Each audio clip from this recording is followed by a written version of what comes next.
5. Conversion and Mysticism. The world is filled with lost souls, not lost in the theologic sense, but lost in directional meaning, wandering about in confusion among the isms and cults of a frustrated philosophic era. Too few have learned how to install a philosophy of living in the place of religious authority. The symbols of socialized religion are not to be despised as channels of growth, albeit their riverbed is not the river. The progression of religious growth leads from stagnation through conflict to coordination, from insecurity to undoubting faith, from confusion of cosmic consciousness to unification of personality, from the temporal objective to the eternal, from the bondage of fear to the liberty of divine sonship. It should be made clear that professions of loyalty to the supreme ideals, the psychic, emotional, and spiritual awareness of God consciousness, may be a natural and gradual growth, or may sometimes be experienced at certain junctures, as in a crisis. The Apostle Paul experienced just such a sudden and spectacular conversion that eventful day on the Damascus road. Gautama Siddhartha had a similar experience the night he sat alone and sought to penetrate the mystery of final truth. Many others have had like experiences, and many true believers have progressed in the Spirit without sudden conversion. Most of the spectacular phenomena associated with so-called religious conversions are entirely psychologic in nature, but now and then there do occur experiences which are also spiritual in origin.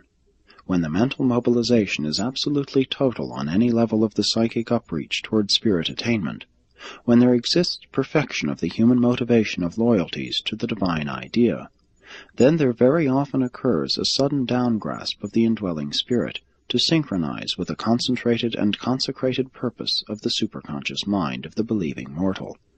And it is such experiences of unified intellectual and spiritual phenomena that constitute the conversion which consists in factors over and above purely psychologic involvement. But emotion alone is a false conversion. One must have faith as well as feeling. To the extent that psychic mobilization is partial, and insofar as such human loyalty motivation is incomplete, to that extent will the experience of conversion be a blended intellectual, emotional, and spiritual reality. If one is disposed to recognize a theoretical subconscious mind as a practical working hypothesis in the otherwise unified intellectual life, then to be consistent, one should postulate a similar and corresponding realm of ascending intellectual activity as the superconscious level, the zone of immediate contact with the indwelling spirit entity, the thought adjuster. The great danger in all these psychic speculations is that visions and other so-called mystic experiences, along with extraordinary dreams, may be regarded as divine communications to the human mind. In times past, divine beings have revealed themselves to certain God-knowing persons, not because of their mystic trances or morbid visions, but in spite of all these phenomena. In contrast with conversion-seeking, the better approach to the Urantia zones of possible contact with the thought adjuster would be through living faith and sincere worship, wholehearted and unselfish prayer. Altogether too much of the uprush of the memories of the unconscious levels of the human mind has been mistaken for divine revelations and spirit leadings. There is great danger associated with the habitual practice of religious daydreaming. Mysticism may become a technique of reality avoidance, albeit it has sometimes been a means of genuine spiritual communion. Short seasons of retreat from the busy scenes of life may not be seriously dangerous, but prolonged isolation of personality is most undesirable. Under no circumstances should the trance-like state of visionary consciousness be cultivated as a religious experience. The characteristics of the mystical state are diffusion of consciousness, with vivid islands of focal attention operating on a comparatively passive intellect. All of this gravitates consciousness toward the subconscious rather than in the direction of the zone of spiritual contact, the superconsciousness. Many mystics have carried their mental dissociation to the level of abnormal mental manifestations.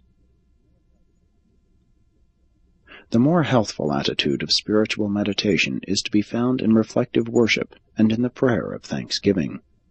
The direct communion with one's thought adjuster, such as occurred in the later years of Jesus' life in the flesh, should not be confused with these so-called mystical experiences.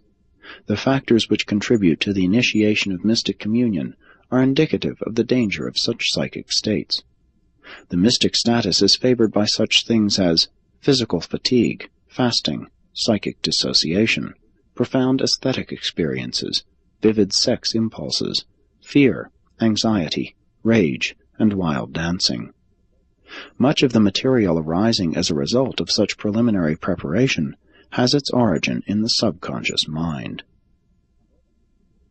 However favorable may have been the conditions for mystic phenomena, it should be clearly understood that Jesus of Nazareth never resorted to such methods for communion with the Paradise Father.